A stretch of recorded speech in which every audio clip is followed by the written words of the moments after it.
Welcome to Thoughts on the Market. I'm Ridham Desai, Morgan Stanley's Head of India Research and Chief India Equity Strategist. Along with my colleagues bringing you a variety of perspectives, today I'll discuss our take on India's election results and why we still believe this is India's decade. It's Friday, June 14th at 2 p.m. in Mumbai.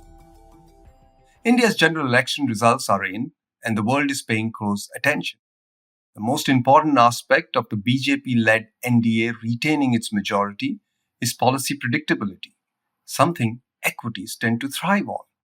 We believe the market can look forward to further structural reforms. This gives us more confidence in our forecast of a 20% annual earnings growth over the next 5 years. Macro stability, with rising GDP growth relative to real rates, should extend India's outperformance over emerging market equities. We've been bullish on India since April 2020, and we still believe that India is likely to drive a fifth of global growth in the coming decade.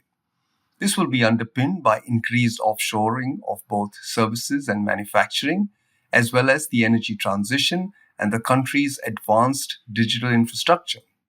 India's stock market has been making new highs. The big investor debate now is what could take the Indian market even higher from here.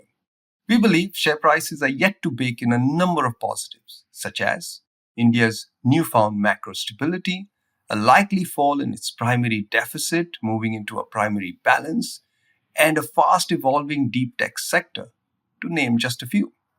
We expect critical reforms to be made in Modi's third term. Here are three more important ones. Number one, further consolidation of India's fiscal deficit. From a market perspective, this lends itself to sustained credit growth, which we think is going to be good for India's private banks. Number two, a continuing build-out of both physical and social infrastructure. The physical infrastructure will likely focus on railways. Social infrastructure may include more low-income housing as well as water and electricity security. These reforms make us bullish on industrial stocks.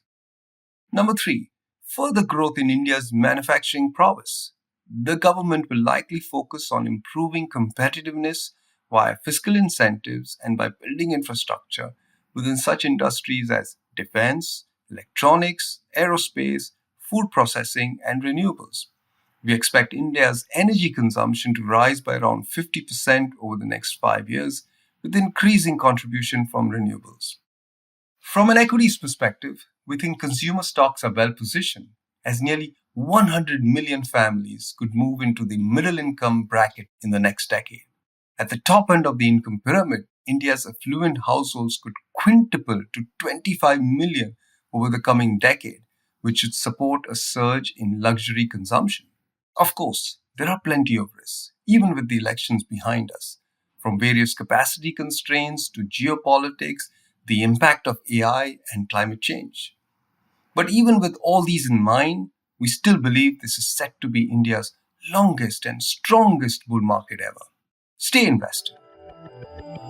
Thanks for listening. If you enjoy the show, please leave us a review wherever you listen and share thoughts on the market with a friend or colleague today.